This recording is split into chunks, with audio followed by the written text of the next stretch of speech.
안녕하세요, 여러분. 오늘도 건강하게 하루를 시작하셨나요? 이 영상을 클릭하신 여러분은 아마도 내가 요즘 왜 이렇게 자주 피곤하지?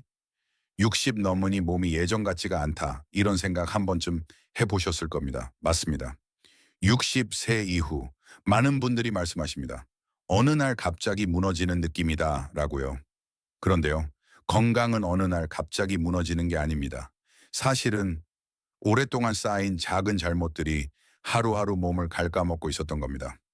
오늘부터 제가 여러분과 진심을 담아 나누고 싶은 이야기입니다. 첫 번째 이유, 습관이 건강을 무너뜨린다. 여러분 혹시 아침에 일어나서 물을 한 컵 드시나요? 아니면 눈 뜨자마자 휴대폰부터 보시나요? 바로 이 작은 차이가 60세 이후 건강의 분기점을 만듭니다. 아침 공복의 물 한 잔은 우리 몸의 자가 정화 기능을 깨웁니다. 하지만 60세 이후에도 물을 거의 안 마시는 분들, 심지어 커피로 하루를 시작하는 분들이 많습니다. 나는 물을 많이 마셔도 소용이 없다 라고 하시는 분들, 실은 그 말 안에 생활 패턴 전체의 문제가 숨어 있습니다. 그리고 또 하나, 자기 전에 야식을 드시는 습관. 잠이 잘 오니까 괜찮다. 밤에 먹는 게 제일 맛있어. 이렇게들 말씀하시지만 소화가 덜 된 상태에서 자면 장 건강, 간 기능, 그리고 인슐린 분비까지 모두 영향을 받습니다. 결국 그렇게 쌓인 습관이 당뇨, 고혈압, 고지혈증 같은 만성 질환의 씨앗이 되는 겁니다. 여러분, 건강은 약으로 지키는 게 아닙니다. 습관으로 지키는 겁니다. 오늘부터 작은 습관 하나씩만 바꿔보세요. 아침에 일어나서 물 한 컵 마시기, 밤 10시 이후에는 음식 끊기. 이 작은 변화가 여러분의 70대, 80대를 완전히 바꿔놓을 수 있습니다. 두 번째 이유, 잘못된 식생활입니다. 여러분, 밥심으로 산다는 말 들어보셨죠? 정말 맞는 말입니다. 우리는 매일 우리가 먹은 것으로 살아갑니다. 그런데 60세 이후부터는 이 먹는다는 게 단순히 배를 채우는 행위가 아닙니다. 우리의 세포를 살리는 일이 됩니다. 하지만 현실은 어떨까요? 빵으로 아침을 뜨고 라면이나 인스턴트로 한 끼를 해결하고 고기보다는 밥만 드시고 이렇게 단순한 식사가 반복되면 우리 몸은 점점 무너집니다. 특히 60세 이후는 근육량이 급격히 줄어들기 시작합니다. 근육을 유지하려면 단백질이 필요합니다. 하지만 실제로는 단백질이 가장 부족한 세대가 바로 60대 이후입니다. 생선, 달걀, 두부, 닭 가슴살 이런 것들을 하루 2번 이상은 챙겨 드셔야 합니다.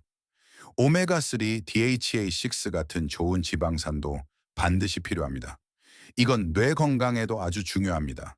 치매, 우울증, 기억력, 저하 이런 것들이 영양 불균형에서 시작됩니다.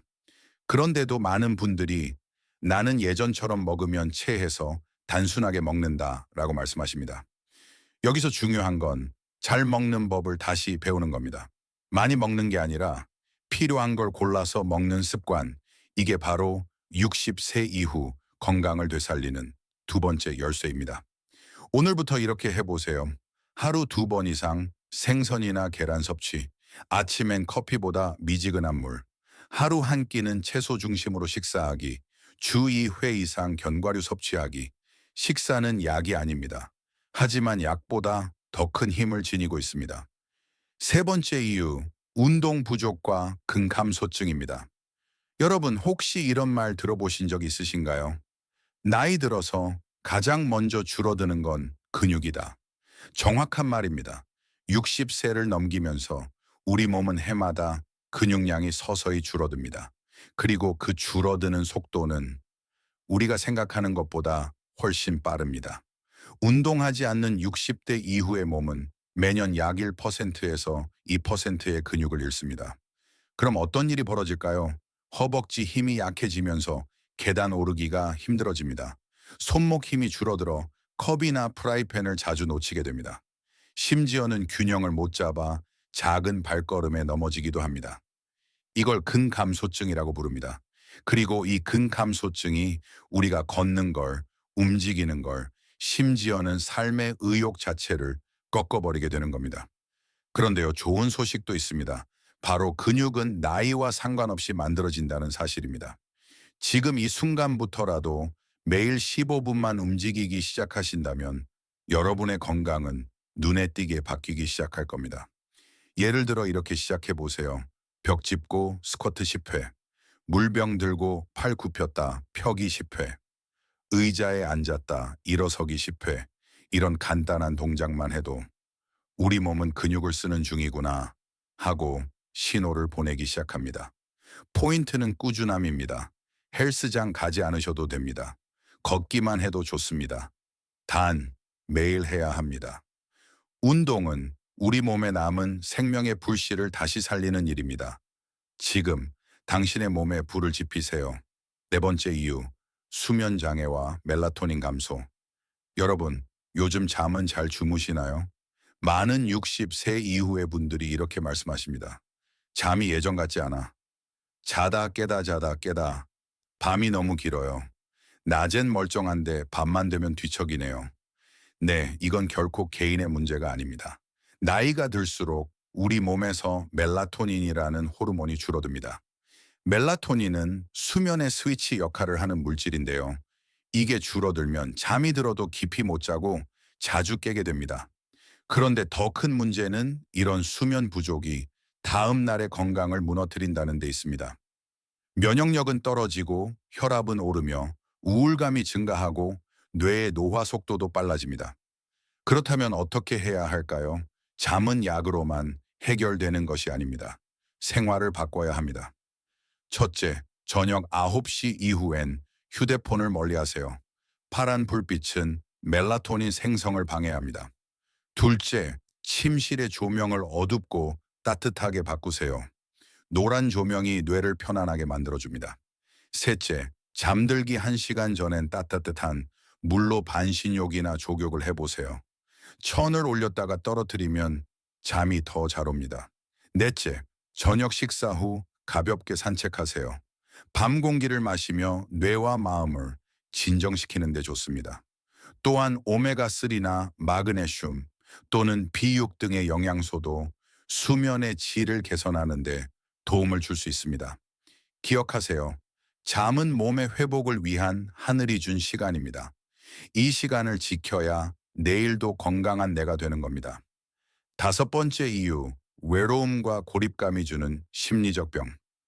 여러분, 건강이라는 건 단지 몸만을 말하는 게 아닙니다. 마음의 건강도 포함됩니다. 특히 60세 이후 몸이 무너지기 시작하는 또 하나의 큰 이유, 바로 외로움과 고립감입니다.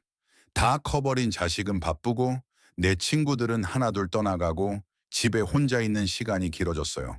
이런 말씀 정말 자주 듣습니다.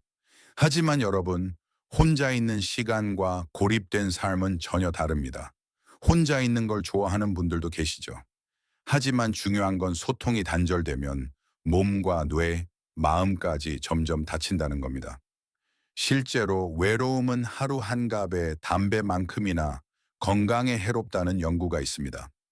우울증 위험 증가, 인지기능 저하, 심혈관 질환 발생률 상승, 심지어는 암 생존율에도 영향을 줍니다. 그렇다면 어떻게 해야 할까요?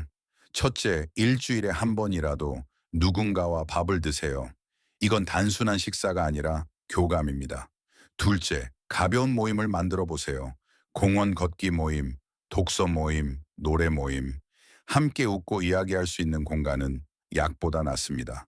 셋째, 하루 한 통의 전화라도 하세요. 잘 지내? 그 한마디가 서로의 삶을 이어주는 끈이 됩니다. 넷째, 손주에게 짧은 편지를 써보세요. 비록 답장이 없더라도 그 글을 쓰는 시간이 내 마음을 쓰다듬는 시간이 됩니다. 외로움은 병이지만 나눔은 그 병을 고치는 힘입니다. 누군가와 웃고 이야기하고 눈을 마주치는 것, 그게 바로 60세 이후 건강을 지키는 다섯 번째 열쇠입니다. 이어지는 6부 10부는 다음 동영상으로 이어지겠습니다. 좋아요와 구독은 다음 동영상을 만드는 힘이 됩니다. 고맙고 감사합니다.